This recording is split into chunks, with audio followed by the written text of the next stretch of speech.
है नया। बहुत अच्छी बात शुरू में ही बोल दी है, सदा हंसते मुस्कुराते रहो। गुरुजी ने आशीर्वाद दे दिया कि तुम लोग सदा हंसते मुस्कुराते रहो। जब गुरु कह रहा है हंसते मुस्कुराते रहो, तब तो हंसते मुस्कुराते रहना ही पड़ेगा ना। गुरु की आज्ञा को तो मानना ही है, टाल नहीं सकते उसकी बात को। जीवन में कुछ भी हो जाए, बोलो हमें तो हंसता मुस्कुराता रहना है। गहरी गहरी गम की घाटियों में भी जो ज्ञानी होता है वो वहाँ भी मुस्कुराता है। जैसे बिल्कुल दुख दर्द में पूरा डूब जाए, इतना उसके पास दुख दर्द हो, उसमें पूरा गिर जाए, उभर ही ना पाता हो। जैसे गहरी घाटी में कोई गिर जाता है तो वो अपने आप से निकल नहीं पाता, उसको तो क्रेन लगा के कहीं कुछ हेलीकॉप्टर से कहीं और लोग कैसे कैसे जाके गहरी घाटियों में से बाहर निकाल के लाते हैं, औरों की सपोर्ट से निकलता है वो बाहर। तो घबराता है, परेशान होता है। लेकिन ज्ञानी इस तरह से दुख की गहरी घाटी में भी अगर गिर जाए, मान लो उसके जीवन में ऐसा आ जाए कुछ जिसमें उसको लगे कि बस मैं अब इससे उबर नहीं पाऊंगा, तो वहाँ भी वो मुस्कुराता है, क्योंकि वहाँ उसके साथ उसका निश्चय है, उसके साथ उसकी आत्मा का निश्चय है, उसके पास ज्ञान है और उसको भगवान में पूरा विश्वास है। भगवान में पूरा विश्वास है तो वो परेशान नहीं होता है। एक दृष्टांत था कि एक आदमी जा रहा था नाव से ऐसे समुद्र में, तो तूफान लहरें कुछ ऐसी आई कि वो डूब गई नाव और वो बह के किसी टापू पे चला गया, नाव उसकी चली गई। अब वहाँ पे बीच टापू में कोई आने जाने वाला नहीं, कोई नहीं, निर्जन स्थान बिल्कुल। क्या करे, किसको पुकारे, मदद किससे ले, किसी को पता ही नहीं है वो इस तरफ आ चुका था। तो बोलता है जंगली जानवर हैं इस जंगल में, टापू पे घना जंगल भी है, जंगली जानवर हैं, तो इनसे बचाव तो करना ही पड़ेगा। बोला ठीक है, अब क्या करें, ना तो आवाज़ जा सकती है, कोई दिखेगा तो कभी बुलाऊंगा। कोई दिखता भी नहीं था उसको, रोज़ इंतज़ार करता था। वहाँ उसने एक अपनी झोपड़ी बना ली छोटी सी, पेड़ थे ही, वहाँ के पत्ते लेके कुछ कुछ ऐसे करके उसने अपने लिए कुछ बना लिया। रोज़ इंतज़ार करे कि कोई दिखता ही नहीं है। और एक दिन क्या हुआ कि उसने जैसे दिया जलाया रोशनी के लिए, अपने रात में जलाते ही था, कुछ भी उसको जलाना होता था, थोड़ी तो रोशनी करेगा कुछ देर के लिए। तो उसकी वो झोपड़ी जल गई। जैसे शाम हुई तो उसने सोचा लाओ जला लेते हैं, तो उसकी झोपड़ी जल गई। बोला ये क्या, कुछ मदद भी नहीं मिली और मेरी झोपड़ी भी जल गई। भगवान क्या तेरी लीला। थोड़ी देर में क्या देखा कि एक नाव आ रही है दूर से, उसमें लोग हैं और सीधा उस टापू पे आए।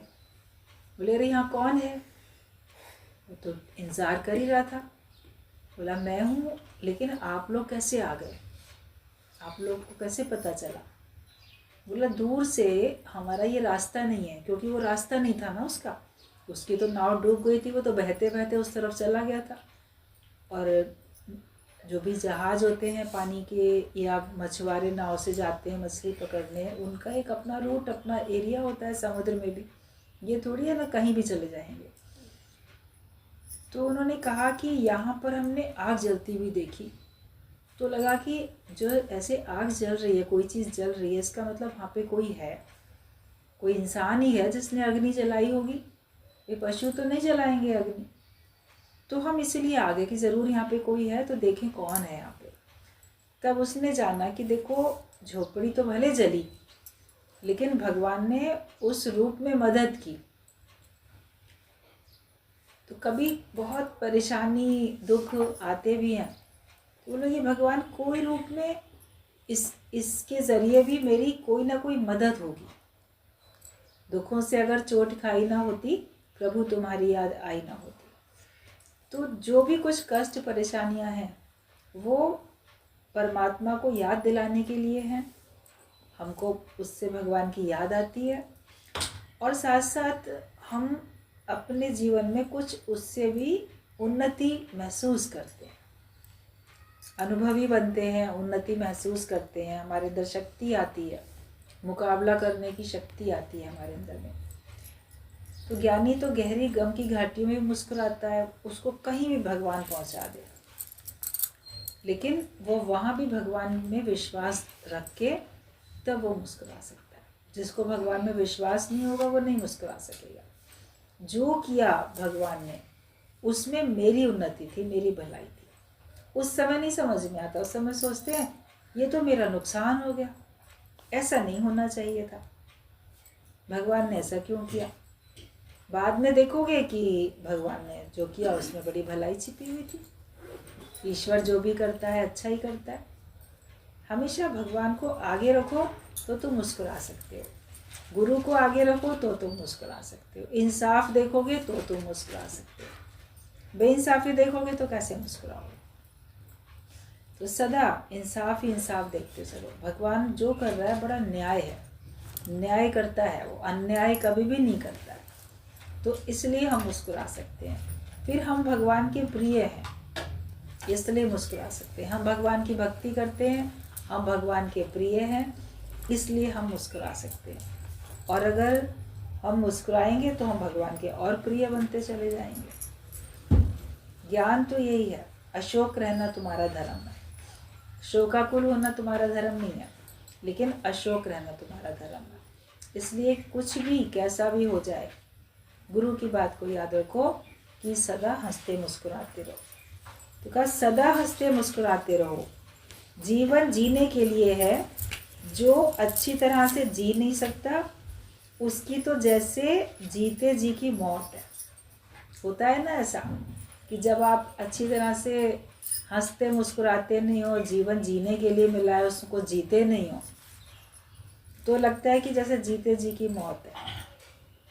अंदर में इतनी मायूसी है, इतना कष्ट है, इतनी तकलीफ है अंदर में कि लगेगा कि जैसे जीते जी की मौत ही है हमारे सामने। तो मरने के समान है वो जीवन, जिसमें कोई उत्साह नहीं, उमंग नहीं, कोई खुशी नहीं, कोई हंसी नहीं। तो वो तो ऐसे ही जीवन है।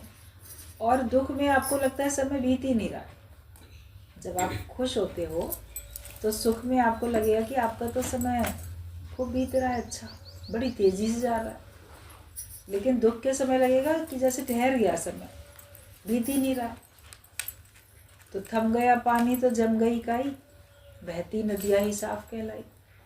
जिसका जो भी अगर जीवन में गति नहीं है तो क्या होगा, उसका तो जीवन कहीं ना कहीं से उसके अंदर विचार ऐसे आएंगे जो कि उसको मलिन करेंगे।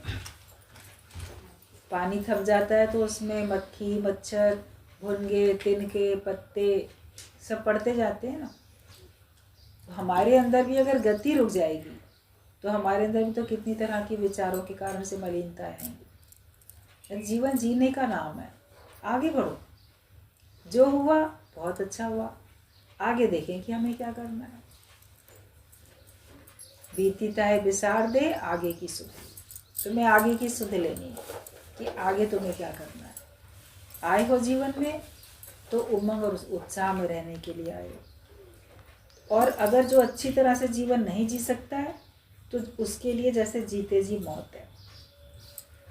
और जो जीवन को प्यार से जीता है, हर एक में भगवान देखकर, वो ही अमर हो जाता है। ज्ञान अमरता का है, अमरता का ज्ञान है ये ब्रह्म ज्ञान। इसमें आके हमको अमरता मिलती है, मतलब अब हमारा मरण नहीं होता, जन्म नहीं होगा दूसरा तो मरण भी नहीं होगा। आवागमन के चक्कर से हमको छुटकारा मिल जाएगा। तो जब हम आवागमन के चक्कर से छुटकारा पाएंगे तभी हमको अमरता मिलनी है। तो कैसे मिलेगी? जब हम सबके साथ प्रेम करेंगे तब तो। संत को भगवान ने कहा इसको मेरे से मिला के एक कर लो, क्योंकि उसके खाते में ना सत्कर्म थे ना बदकर्म थे। धर्मराज तो परेशान हो रहे थे, इसको कहाँ रखें, मृत्यु के बाद ये आया है, इतनी लंबी आयु धरती पे जी के तो इसने किया क्या, जो कि भगवान कहते हैं तो मेरा रूप है, मेरे से मिला के एक कर दो इसको। तो बोला पूछ लें इससे भगवान जी। भगवान ने कहा पूछो।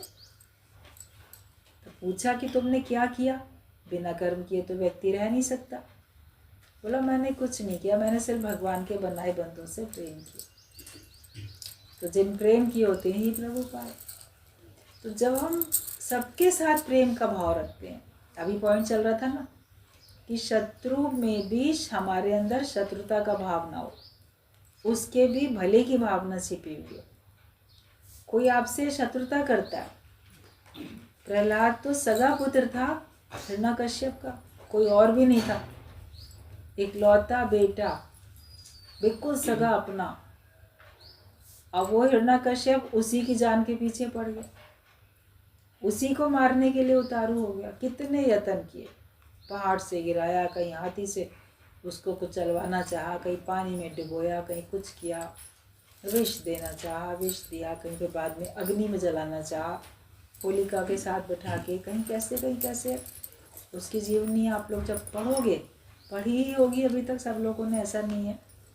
अगर आप लोग सच्चे हिंदू हो तो आपने हिंदू धर्म की शास्त्र, किताबें, कहानियाँ सब पढ़ी ही होंगी, और नहीं पढ़ी हैं तो बड़ी आश्चर्य की बात है कि अभी तक जाना ही नहीं। क्यों नहीं जाना, जानने की कोशिश करो। धार्मिक ग्रंथों को पढ़ना सुनना हमारे लिए ज़रूरी है। और कुछ तो स्कूलों में भी बच्चों को बताई जाती हैं प्रेरणा के लिए, प्रेरक स्रोत होते हैं, सब प्रेरणा के लिए बताए जाते हैं। हमको अच्छाई और सच्चाई के रास्ते पे चलने के लिए हमको ये सब बातें बताई जाती। तो जब उसको इतना सगा था तो भी उसने मारना चाहा, आखिरकार तो भगवान को उसका अंत करना ही था।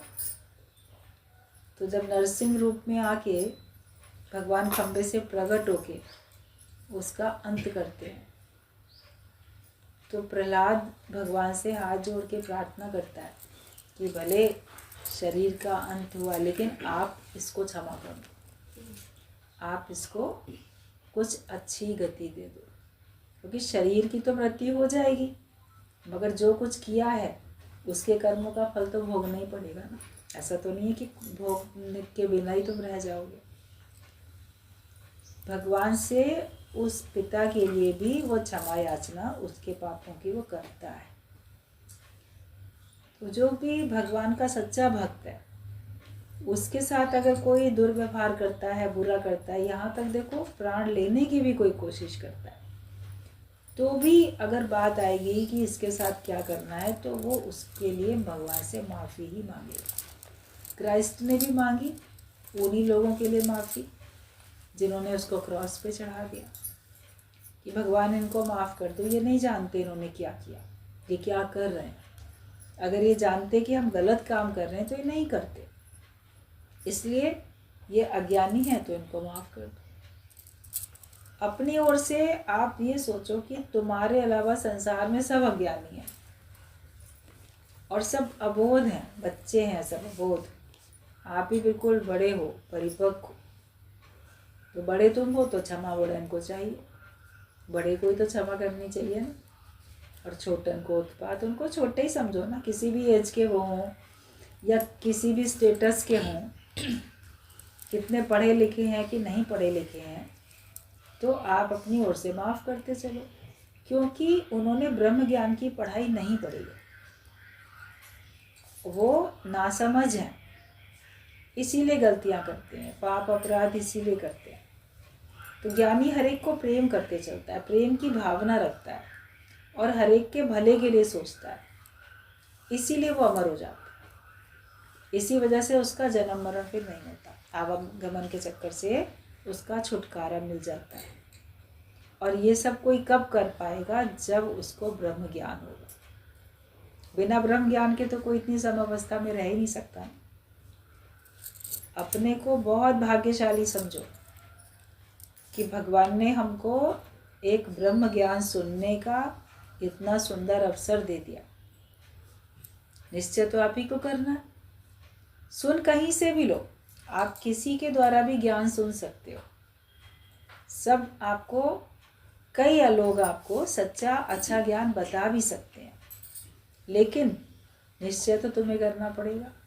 किसी भी स्कूल में जाके पढ़ाई पढ़ लो, अगर यूपी बोर्ड से एग्ज़ाम दे रहे हो तो डिग्री एक ही जगह से सबको मिलेगी, सर्टिफिकेट। इसने यूपी बोर्ड से हाई स्कूल किया या इंटर किया, वही माना जाएगा ना, वही बताया जाता है ना जब कभी आगे लिखते हो तो। आईसीएसई किया कि सीबीएसई किया, क्या सब क्या क्या किया। स्कूल का नाम सेकेंडरी होता है कि हाँ वो कहाँ से पढ़ाई पढ़ी उन्होंने, वो एक अलग बात है। लेकिन जो सर्टिफिकेट या डिग्री मिलती है फलानी यूनिवर्सिटी की मिलेगी, अगर यूनिवर्सिटी की पढ़ाई पढ़ रहे हो तो उसमें उसी से जुड़े हुए जितने भी कॉलेज हैं, कहीं से भी पढ़ा मगर डिग्री तो तुमको वही मिली ना, यूनिवर्सिटी की मिली, या जिस बोर्ड से आपने आगे छोटी क्लासेस में पढ़ा वो मिला। तो ज्ञान आपने कहीं से भी सुना, लेकिन निश्चय तो तुम्हें करना है, तब तुमको मुक्ति की डिग्री मिलेगी। और प्रकृति भी तुमको ठोक बजा के देखेगी, परीक्षा लेके तुम्हारी। गुरु भी तुमको ठोक बजा के परीक्षा लेके देखेगा, जानबूझ के नहीं, लेकिन उसके द्वारा परमात्मा तुम्हारी परीक्षा ले लेता है। समय कभी ऐसा आता है, कभी बात ऐसी बनती है, अवसर ऐसा आता है कि उस समय आपकी परीक्षा हो जाती है कि आप जीव भाव में हो या आप अपने निश्चय में, आत्म भाव में। अगर हम जीव भाव में हैं तो हमको बहुत कष्ट हो जाता है, हम अपने को सहज अवस्था में नहीं ला पाते हैं, हमारी स्थिति बड़ी अजीब सी हो जाती है। तो वापस हमको अपने आप को ज्ञानवान बनाना है, वापस हमको आत्मिक स्थिति में लाना है। मतलब कि जो समय के द्वारा या संसार में किसी के भी द्वारा अगर मेरे सामने कोई ऐसी परिस्थिति आई जिससे मैं अपने को असहज महसूस करता हूँ, सहज अवस्था में नहीं हूँ, तो मुझे वापस अपने को सहज अवस्था में लाना है, क्योंकि ये मेरा जीव भाव है जिसकी वजह से मैं अपने को नॉर्मल और नेचुरल नहीं फील कर रहा हूँ। और जीव भाव को तो दूर करने के लिए आए ना। हम सोचते हैं कि हम सत्संग में आए तो सब अच्छा ही अच्छा होता रहे, कुछ बुरा ना हो। तो अच्छा तो हो ही रहा है ना, जिसको तुम बुरा समझ रहे हो वो भी तो अच्छा हो रहा है। तुमको तुम्हारी कमी पता चल रही है, उसको तुम्हें दूर करने का अभी भी समय है, अभी प्राण है तुम्हारे पास, अवसर है तुम्हारे पास, तो तुम उसको दूर कर सकते हो। तभी बोला गया, एक भजन की लाइन आती है, भाग्य बड़े जो हरि सतगुरु बन जीवन में आ जाए। ये हमारे बहुत बड़े भाग्य हैं कि भगवान ही गुरु के रूप में हमारे जीवन में आए। इस संसार में माता पिता और गुरु, ये तीन संसार में जीते जागते चलते फिरते भगवान कहे जाते। क्योंकि माता पिता अपने बच्चे का जितना भला करेंगे, जन्म देना, उसका लालन पालन करना, उसके भले की सोचना, उसके कष्टों को दूर करना, वो कोई और नहीं कर सकता। जो माता पिता कर सकते हैं वो कोई और नहीं कर सकता, उनके बराबर कोई और नहीं कर सकता। और गुरु, जो गुरु करता है वो कोई और नहीं कर सकता। और गुरु के अंदर माता का भी भाव होता है, गुरु के अंदर पिता का भाव भी होता है। गुरु माता पिता गुरु बंधु सखा, वो हमको हर रूप में आके हमारी उन्नति कराता है। अगर हमको सच्चे गुरु नहीं मिलते तो हमको कभी समझ ही नहीं आता ज्ञान क्या है तो अज्ञान क्या है। हमको अपने मनुष्य जीवन की कदर भी नहीं होती। श्वासों की कीमत हम कैसे जान पाते? श्वासें तो हमारी व्यर्थ जा रही हैं, पता नहीं क्या क्या सोचते हैं, क्या विचार करते हैं, तो श्वासें तो हमारी व्यर्थ ही जा रही थी ना। गुरु के मिलने के बाद ही तो हमारा विवेक खुला, तब तो हमको सही समझ आई। तो इसके लिए हम अपने को कितना भाग्यशाली जाने। तो गुरु के बिना अगर भगवान मिल भी जाए, सतगुरु बिन जो हरि मिल जाए, हरि मिलने पर भी मन का भेद भरम नहीं जाए। भगवान अगर मिल भी जाएंगे ना तो तुम्हारे मन का भेद और भ्रम नहीं जाएगा। नारद को भगवान वैसे ही मिल गए थे, नारायण नारायण करता रहता था, गुरु के बिना मिल गए, लेकिन मन का भेद भरम तो नहीं गया ना। उसके लिए भगवान ने उसको कहा कि तुम गुरुवान बनो पहले, गुरु मुझे क्या देगा, वो भगवान से ही तो मिलाएगा, मैं तो पहले ही भगवान से मिला हुआ हूँ। बोले नहीं, फिर भी जीवन में गुरु की आवश्यकता। किसको बनाऊं गुरु, आप ही बताइए। तो ठीक बात है, कल सवेरे उठ के बाहर निकलना घर से अपने, जो पहला व्यक्ति मिल जाए उसी को गुरु बना लेना। भगवान की लीला थी, उसके अंदर के भेद भ्रम को तो दूर करना था ना। वरना होता है ना, मैं श्रेष्ठ, ये कम, मैं ऊंचे कुल का, ये नीचे कुल का, मैं ऊंची जाति का, ये नीची जाति का, मैं अमीर, ये गरीब, मैं सुंदर, ये कुरूप है, मैं अच्छा, ये बुरा, कुछ ना कुछ होता है। मैं गुणवान हूँ, ये तो बिल्कुल ऐसा है। भेद भ्रम तो रहते हैं ना कहीं। और सबसे बड़ा भेद भ्रम ये रहता है कि भक्त और भगवान अपने को अलग महसूस करता है। फिर भगवान से भक्त अपने को अलग महसूस करता है। ईश्वर के प्रति तो भेद रहता है ना, तू और मैं और। भगवान अगर मिल जाए बिना गुरु के तो ये तो भेद भ्रम नहीं जाएगा ना। भ्रम ये कि मैं देह हूँ, भ्रम ये कि जगत सत्य है, ये भ्रम तो बिना गुरु के नहीं जाता। तब उसने जब गुरु करने के लिए सवेरे आया, अपने घर से बाहर निकला, तो उसको सामने से एक भिश्ती दिखाई दिया। एक ऐसा आदमी जो चमड़े का एक थैला बैग होता था, उसमें पानी भर के नालियाँ धोता था।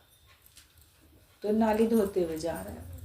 बोला अरे, पहला व्यक्ति तो यही दिख गया, ये भला क्या गुरु बनेगा, ऐसा काम करने वाला, बिल्कुल छोटी जाति का, और ये नालियाँ धोने का काम करता है। मगर भगवान ने कहा है तो उसको जाके बोल के भी आया, प्रणाम करके कि आप मेरे को अपना शिष्य बना लो, मैं आपको अपना गुरु बनाना चाहता हूँ। वो बोला अरे वाह, बहुत अच्छी बात है, बना लो, हम बन गए तुम्हारे गुरु, आज से तुम हमारे शिष्य हो। भगवान के पास पहुँचा, भगवान ने फिर कहा अभी तुम अपवित्र हो, तुम जिस धरती पे बैठे थे अब वो धरती जला दी जाएगी। लक्ष्मी को बोला नारद जब उठा है इस जगह पे अग्नि डाल के इसकी धरती जला दो, निगुरा है ये। उन्होंने कहा कि अब तो मैं गुरु बना के आया हूँ। बोले गुरु तो बनाया, लेकिन तुम्हारे अंदर में संशय है उसके लिए। अगर गुरु के प्रति संशय हो, एक बार आप किसी को मन से मानते हो कि ये गुरु है और ये मुझे अज्ञानता के अंधेरे से दूर कर रहा है, ज्ञान का प्रकाश दे रहा है, इसके द्वारा मैं, जैसे कि सब कुछ सही सही से प्रकाश होता है तो आप सब कुछ सही सही देख पाते हो, सब कुछ सही सही समझ पाते हो। अंधेरे में नहीं कर सकते ना, अंधेरे में देख ही नहीं सकते। तो गुरु ज्ञान का प्रकाश लाता है हमारे जीवन में, जिससे हम सारे संसार को अच्छी तरह देख पाते हैं, सही तरह से हम समझ पाते हैं।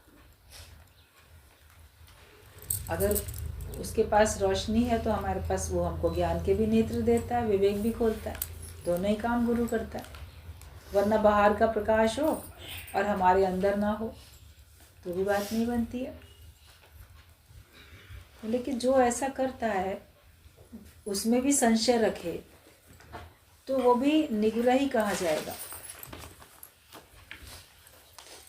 तो ऐसे उनके अंदर में भी भरम भेद रह जाता है। तब उसने कहा कि अब तुमको नरक में जाना पड़ेगा, अब तुमको नरक में जाना पड़ेगा, उसके सिवाय इसका कोई प्रायश्चित नहीं है। अब नारद तो घबरा गया, बोलता है नरक में जाना पड़ेगा, भगवान बचाओ मुझे। तो बोले नहीं, गुरु से पूछो नरक से छूटने का क्या उपाय है, तुमको तुम्हारा गुरु बताएगा। और जब जाके फिर गया कि अपनी बात बतानी पड़ी गुरु के आगे भी, शर्मिंदा हुआ ना कि मैंने आप में संशय रखा था कि आप ऐसा काम करते हो तो गुरु कैसे हुआ, तो ये मेरे से भूल हो गई। भगवान कह रहे हैं कि इसके बदले में तुम्हें नरक में जाना पड़ेगा, तो नरक से बचाने का आप ही उपाय बताएंगे। वो कहता है नरक से बचने का बड़ा अच्छा उपाय है, बता देता हूँ तुमको, जाओ भगवान के पास जाके ऐसे से कह देना। बता दी उसको युक्ति बड़ी अच्छी सी। और जब भगवान के पास पहुँचा तो कहता है भगवान आपने कहा है नरक में जाना पड़ेगा, तो आपकी बात तो सच है, जाना तो पड़ेगा। जो भगवान ने कहा है तो झूठ कैसे हो सकता है। लेकिन मैं नरक देखना चाहता हूँ ना, कौन सा नरक है जिसमें जाना पड़ेगा, नरक का नक्शा बना के दिखा दो मुझे। तो उन्होंने बोला ठीक बात है, धरती पे ऐसे लेके चौक से, कोयले से लेके उन्होंने लकीरें खींच के पूरा एक नरक का नक्शा बना दिया कि देखो इतना बड़ा ऐसा ऐसा नरक होता है, यहाँ पे वो बैतरणी नदी बहती है, इस तरफ भट्टी में कढ़ाई में तेल उबलता रहता है, इस तरफ ये होता है, इस तरफ सारी पूरा बना के बता दी।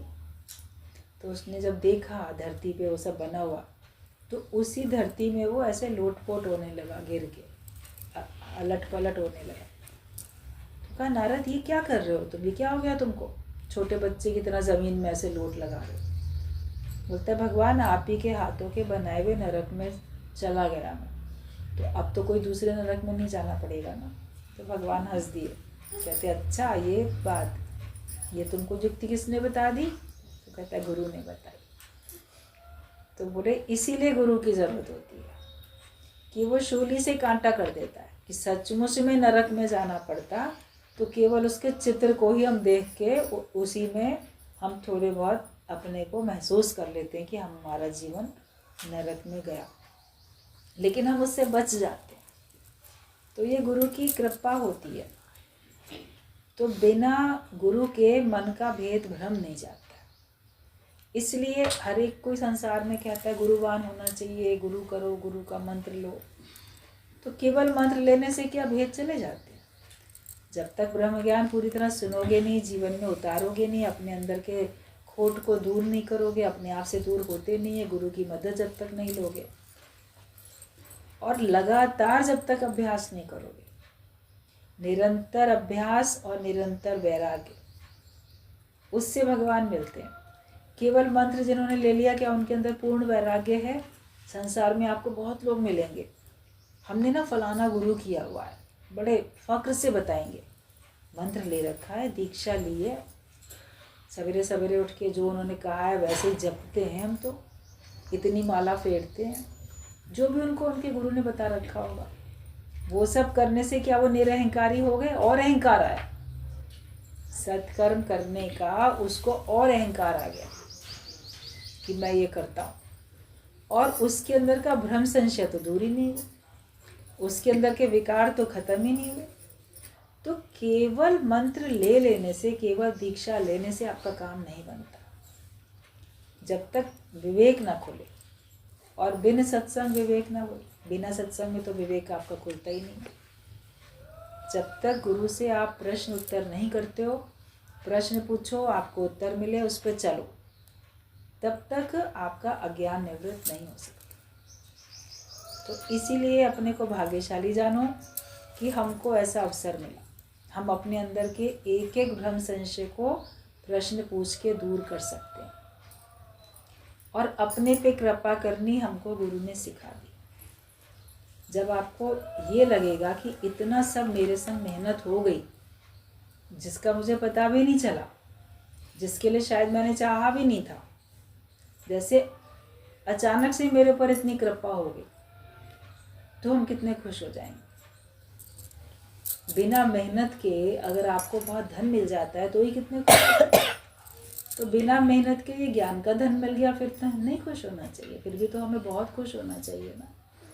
तभी कहा कि सारी दुनिया में हमें जैसे ये ज्ञान मिला है, तो हमको अपने आप को खुश रखना है, और हर एक में जो भगवान देखता है वो अमर हो जाता है, सारी दुनिया के लिए अपने जीवन का आदर्श छोड़ के जाता है। फिर ऐसा जो भगवान का भक्त होता है, जो ऐसा ज्ञानी भक्त होता है, जिसके पास ज्ञान भी है, भक्ति भी है, जिसने निश्चय किया, जो जीवन मुक्ति का आनंद ले रहा है, तो वो सारी दुनिया के लिए अपने जीवन का आदर्श छोड़ के जाता है। अंदर से राग, द्वेष, ईर्ष्या, स्पर्धा, क्रोध को हटाकर प्रेम, नम्रता, धीरज, निरिच्छापने का जीवन बिताएं। सभी को खुशियां बांटते चलो। एक ही काम करना है कि हम सभी को खुशियां बांटते चलो। ये नहीं कि मुझे अपने को खुशी देनी है, मैं अपनी खुशी के लिए काम करूं। तू जी ए दिल जमाने के लिए, तुम सबको खुशियां बांटते चलो, यही तुम्हारा काम है। और कुछ नहीं बांट सकते, धन नहीं है तो कोई पदार्थ नहीं बांट सकते, कुछ और नहीं कर सकते, लेकिन ज्ञान तो है तुम्हारे पास। ज्ञान के वचन किसी को सुनाओगे तो उसको खुशी आएगी, किसी का दुख सुन के उसको निवृत्त करोगे तो उसको खुशी आएगी।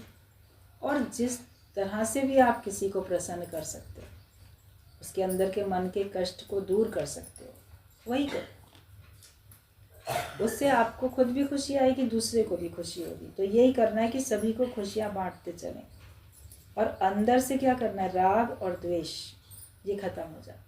ना किसी से राग है, ना किसी से द्वेष है, ईर्ष्या भी नहीं है किसी से।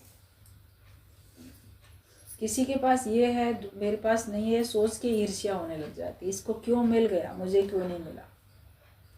तो ज्ञानी के अंदर ईर्ष्या भी नहीं होती और स्पर्धा भी नहीं होती, कोई कंपटीशन भी नहीं करता किसी से, मैं उससे आगे निकल जाऊं, मेरा नाम हो जाए। वो किसी से कंपटीशन नहीं करता है, वो अपने निश्चय में रहता है, वो अपनी चाल में चलता है। कोई तेज दौड़ के पहुंच रहा है, कोई धीरे चल रहा है, लेकिन चल तो रहे ना, रुक तो नहीं गए ना, रुको नहीं। इस मार्ग पे हमको लगातार कदम आगे बढ़ाते ही रहने। और क्रोध को हटा दो, अपने अंदर के क्रोध को हटा दो। विकार सारे ही हटाने हैं, लेकिन क्रोध जो है वो सबसे ज़्यादा आपका नुकसान पहुंचाता है। वो दूसरे को भी तकलीफ देता है, तुमको भी तकलीफ मिलती है। क्रोध करने से जितना आप दूसरे को परेशान कर रहे हो, उससे कहीं ज़्यादा तुम परेशान हो।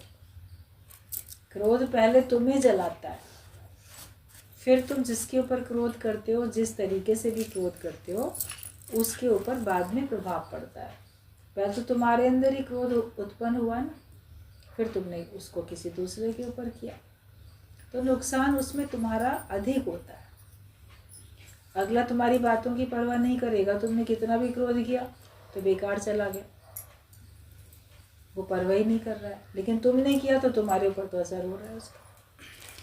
और निरिच्छापने में आ जाओ, इच्छा नहीं रखो किसी प्रकार की, प्रेम में, नम्रता में, धीरज में, और निरिच्छापने में आ जाए, कोई इच्छा नहीं रखो। ऐसा जीवन अगर आप बिताओगे तो खुद भी खुश रहोगे और आप हर एक को खुशियाँ दे पाओगे।